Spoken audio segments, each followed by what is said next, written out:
we're under a week away from Say It Day. Ooh. There's an official countdown now as well. How do you plan on celebrating it? So we do our streams every Tuesday, and it just so happens to fall on a Tuesday, June 28th. So I don't know, man. I'm going to have to get some special guests. Do you want to come over? I would actually come over. Yeah, I would love to have you come by. I'll swing by. I don't know if I want to stay the whole time. Yeah, you don't have to stay the whole time, but we can do a whole June 28th, like a Dean Martin variety show where just different people coming in and out. Why not? Why not us? Will you provide snacks like the snack wall here at DK? My snacks are kind of depleted. Did you see my tweet that Johnny Damon slept over my house over the weekend? No. Yeah. What? Yeah, after the finals, Game 6, he was just like, hey, my flights got canceled. Can I crash on your couch? I was like, sure, Johnny Damon.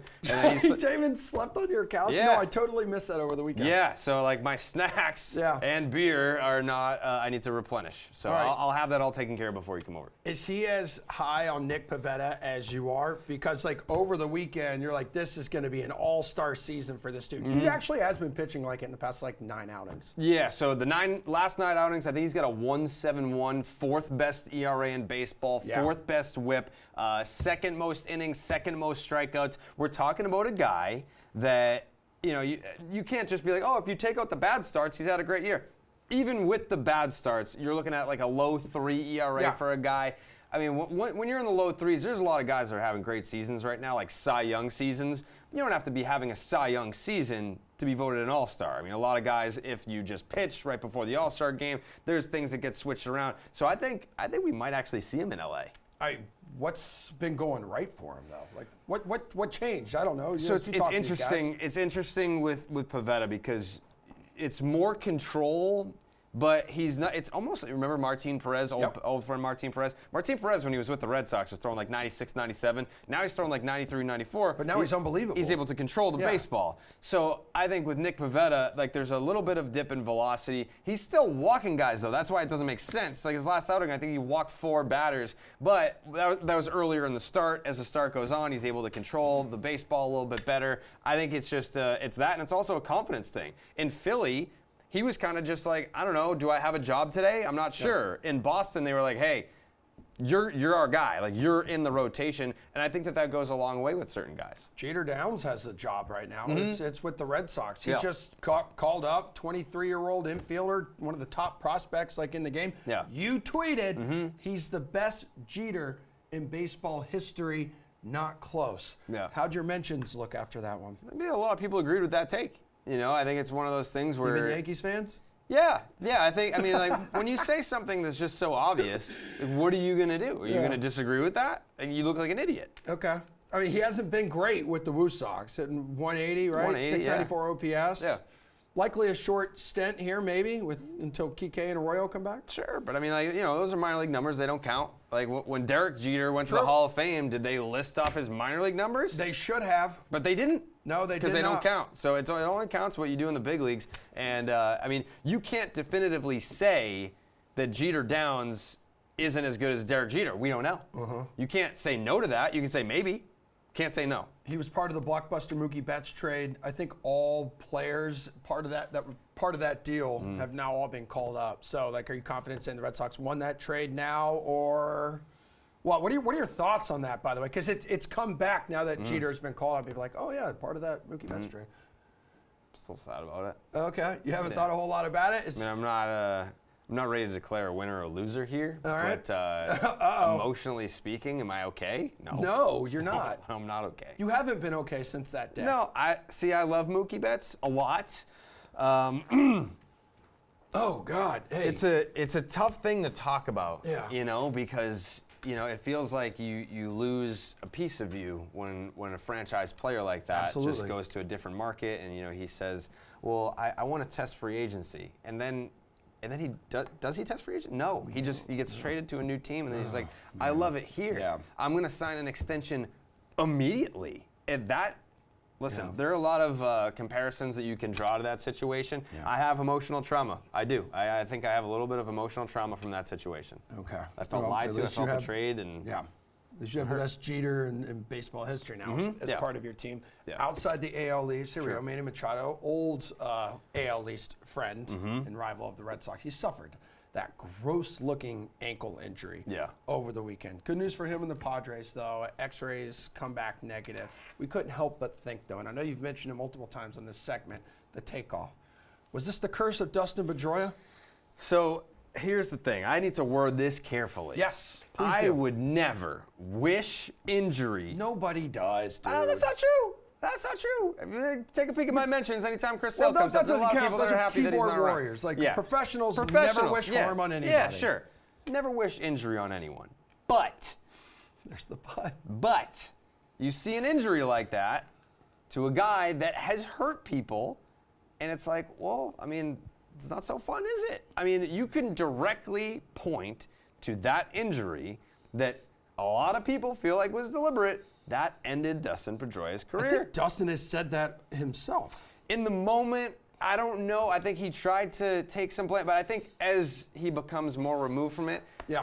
I mean, I've talked to guys that were on that team. They were like, yeah, he ended Pedroia's career, like point blank. So I'm not saying that I wasn't happy to see it, but is there a part of your psyche that without even really thinking about it is like, well, maybe you shouldn't have been such a bad guy and before. Like, he can't blame anybody in this situation, unless he's going to go yell at like the actual base on the ground, right? Yeah. With him, it's like it's a karma thing. Yeah. As long as structurally nothing's wrong, his career is not like I don't want to see. It's not like an eye for an eye situation where I want to see him have a career-ending injury to be like, oh, like how do you like that? No, it's more just like, yeah, it's not so fun getting hurt, huh? Yeah. He's a vet, doing his thing, successful at it, but let's take a gander at the rookie radar, because there have been some freshmen here who have just been absolutely crushing it. Pittsburgh's Jack Sawinski. Yeah. He entered baseball history last weekend. 3 taters, including the walk-off, the walk-off victory. Then you have the Encarnacion kid, down in Miami, was it his first career at bat and his first career hit? Correct. Or his first career hit, I think it was. First career hit, first career homer. Was a grand slam for crying out loud. Who's atop your Rookie of the Year standings right now at this moment? So I'm still going with Jeremy Pena. I know that a lot of Mariners fans don't love that. I think that the Julio Rodriguez extravaganza that's going on in Seattle. J-Rod is going to be a great big league player. Don't get me wrong. He's going to be outstanding. I love J-Rod. I love to watch him on the West Coast. Once the Red Sox are done playing, throw on the Mariners, get to see J-Rod. But Jeremy Pena, statistically, offensively, he's better. Defensively, he's better. He's played fewer games and still has better. The only thing that J-Rod is beating Pena in right now is stolen bases. All right. So, I mean, if you want to talk about fantasy baseball-wise, who's more valuable. But if you had a vote today, I think it would be unanimous. If the season ended today, who's Rookie of the Year? It's Jeremy Pena. And not to mention, Carlos Correa's replacement. Yeah, it's a lot of pressure. Yeah, it is. Yeah. And he's hearing that. He's seeing fans say it. I mean, you've got probably the comparisons left and right. Yeah. I mean, it's not easy. It's not that it's a huge media market like it is in Boston or Philly or New York or wherever, but to play for an organization that made 5 consecutive trips to the American League Championship Series, and one of the biggest reasons why they did that was the guy that you just replaced. There's a lot of pressure that comes along with that. They're already ridiculously heavy favorites too to win that division. Right now, we're only in June. They get a big lead. Yeah. They get a big lead. Time for the namesake of this segment. It is the takeoff, and you give us your hot baseball take of the week. How spicy is yours today? So I think I kind of got a little bit. Speaking of bullying, I think I got bullied into dropping a significant chunk of change on this particular take. Okay. All right, let me hear it. I got the Cleveland Guardians winning the division. Why? A lot of people didn't want to with the Minnesota Twins. They've been in first place all year, but no one wants to talk about the Cleveland Guardians because why? Oh, they didn't spend enough money. Their payroll. Oh, the Cleveland Guardians, they didn't invest in the roster. That doesn't mean that they can't be a good baseball team. They are a good baseball team, and they're only 1 game back of first place right now. So, I mean, it's not like with the Red Sox and the Yankees. You look at the Yankees' run differential, it's plus 1 million, and then the Red Sox are I think seventh best or whatever it is.